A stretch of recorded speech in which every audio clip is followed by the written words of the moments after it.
பேச்சுல ஒண்ணும் குறைச்சல் இல்ல. இப்படியே புரட்சி போராட்டம் ஆர்ப்பாட்டம்னே தெரியுங்க. ஆனாலும் உங்க வருங்கால மாமனார நீங்க இவ்வளவு கஷ்டப்படுத்த கூடாது. ஆனாலும் என்னுடைய வருங்கால மாமனார் ஜனங்களை இவ்வளவு கஷ்டப்படுத்த கூடாது. அது போகட்டும், இப்ப நம்ம கல்யாணம். அதுல ஒரு சின்ன தடை இருக்கு. தடையா? எங்கப்பாவா? உங்கப்பாவா? என்னுடைய உயிர் நண்பன் செந்தோள். அவனை மீறி என்னால எதுவுமே பண்ண முடியாது. அவன் மட்டும் எனக்கு துணையா இருந்தானா ஒரு மலையை என்னால சுமக்க முடியும். உங்க அப்பாவோட முடி வரான்.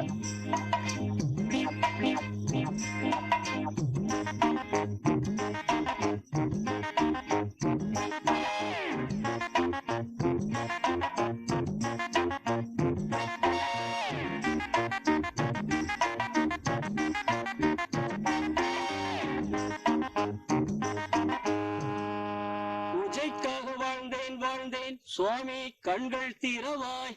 என்ன குருக்களே, இறைவனை மயக்கிறதுக்காக இளையராஜா பாட்டு பாடுறீங்களோ? உங்க கண்ணு காது மூக்கெல்லாம் சரியா இருக்கா? என்னடா எப்படி சொல்லிட்டேன்? ஆத்துல வந்து கேட்டு பாரு மாமி. 30 வருஷத்துக்கு முன்னாடி பார்த்தா அதே அம்படையான்னு தான் சொல்றா. யோ, கோயிலுக்குள்ள யாராவது இருக்காங்களா ஐயா? கோயிலுக்குள்ள யாரும் இல்ல. யாருமே இல்லையா? சாமி கூட இல்லையா? இந்த செந்தோடம் பைய பூசாரி வரைக்கும் வந்து புத்திய கெடுத்து விட்டுருப்பான். சரி, நீர் போறோம். இந்த பக்கம் தானே வந்தாங்க. எங்க போயிருப்பாங்க? இந்த ஊர்ல எனக்கு தெரியாம யாரு காதலிக்கிறது?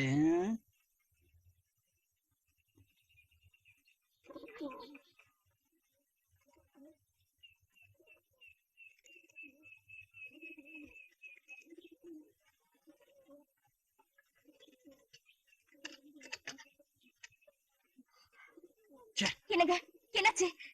கதவு பூட்டிட்டாங்க. சரி வா, வேற வழி இருக்கா?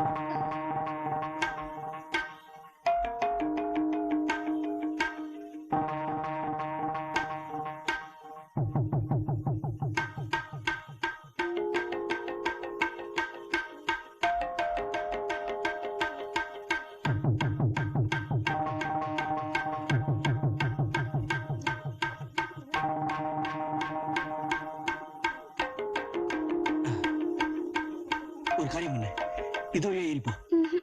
போ.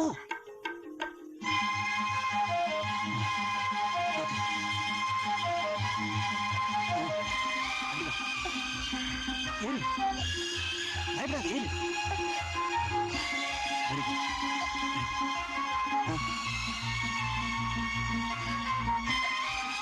ஏறு. என்னாச்சு? ஏறு, ஏறு. ஏறுங்கிறல்ல. போ, போ.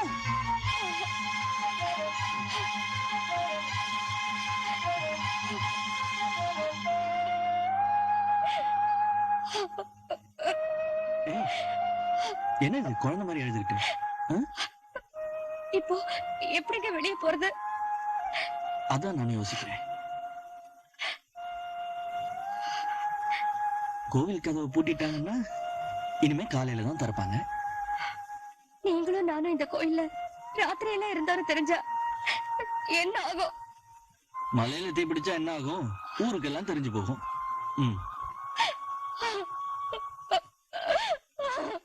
ஏய் செல்வி, இத பாரு. இனிமே நீ அழுதா இந்த வாஞ்சிநாதனுக்கு தான் அவமானம். நாம 2 பேரும் காதலன் காதலியா இருந்தா தானே பிரச்சனை. கணவன் மனைவி ஆயிட்டா